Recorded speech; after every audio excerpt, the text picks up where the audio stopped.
Kemudian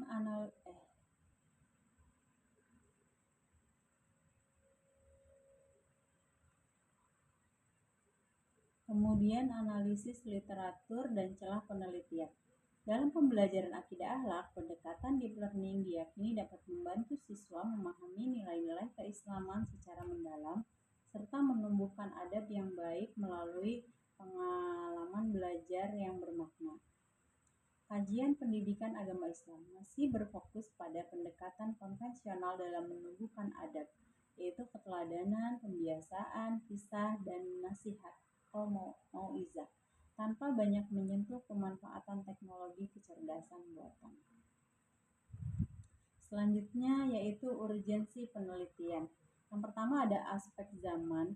Peserta didik adalah generasi digital natif, yaitu metode konvensional beresiko kehilangan daya tarik. Lalu ada aspek kebijakan. Kebijakan pendidikan nasional dan keagamaan mendorong digitalisasi pembelajaran madrasah. Kemudian ada aspek krisis akhlak. Kemerosotan adab di kalangan remaja menuntut inovasi metode pendidikan akidah akhlak yang lebih efektif. Lalu ada aspek institusional. MA Al-Heriyah Citangkil memerlukan kajian ilmiah untuk model pembelajaran adaptif berbasis data.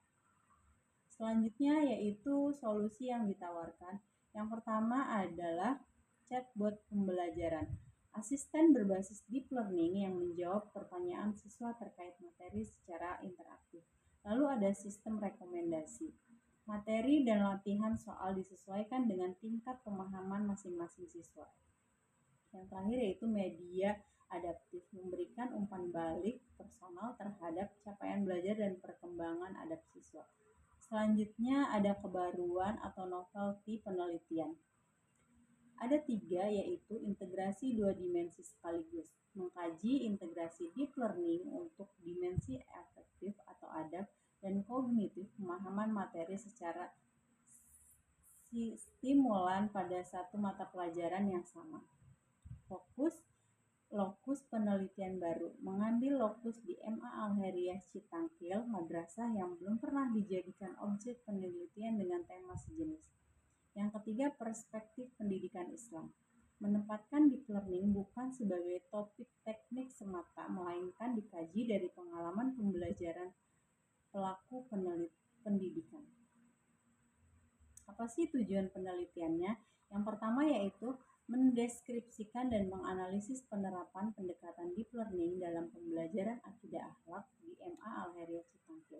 Yang kedua yaitu mendeskripsikan dan menganalisis kontribusi deep learning terhadap penumbuhan adab siswa.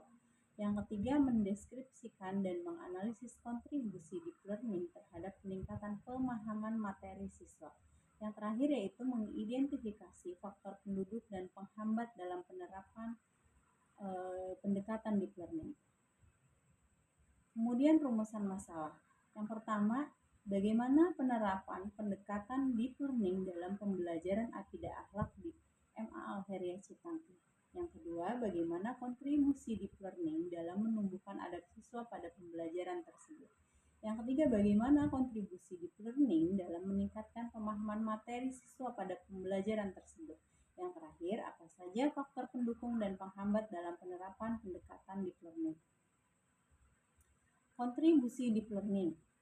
Kontribusi teoritis, yaitu memperkaya khazanah literatur mengenai keterkaitan metode deep learning dengan capaian belajar efektif atau adab dan kognitif, yaitu pemahaman materi dalam pendidikan agama Islam. Kontribusi praktisnya yang pertama ada guru akidah akhlak, lalu ada pihak madrasah, siswa, peneliti selanjutnya, dan pemangku kebijakan.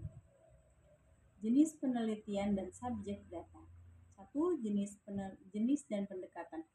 Penelitian lapangan dengan pendekatan kualitatif deskriptif bertujuan memahami secara mendalam dan kontekstual bagaimana deep learning diterapkan dan dimaknai oleh guru dan siswa.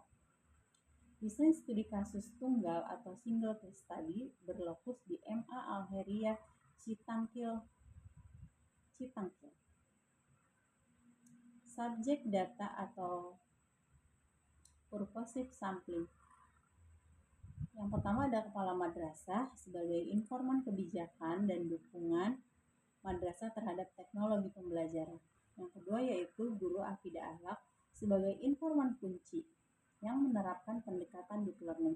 Yang terakhir yaitu siswa sebagai informan pendukung untuk menggali pengalaman belajar dan perkembangan adab. Teknik pengumpulan data dan instrumen. Yang pertama ada observasi, wawancara, dan dokumentasi.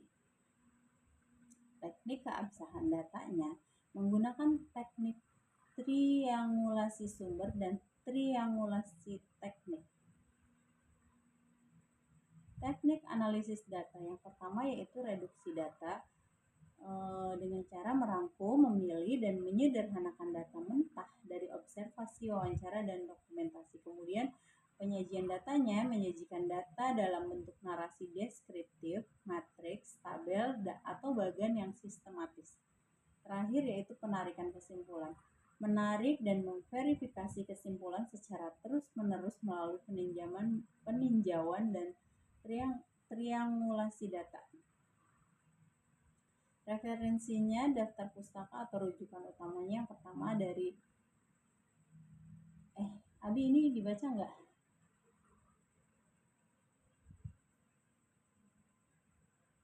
Daftar pustakanya, rujukan utamanya yaitu dari Goodfellow, Miles M.B. Huberman, Moleong, Sugiono, dan Kementerian Agama Republik Indonesia. Terima kasih, mohon arahan, masukan, dan bimbingan untuk penyempurnaan proposal penelitian ini. Saya Imus Fatimah. Wassalamualaikum warahmatullahi wabarakatuh.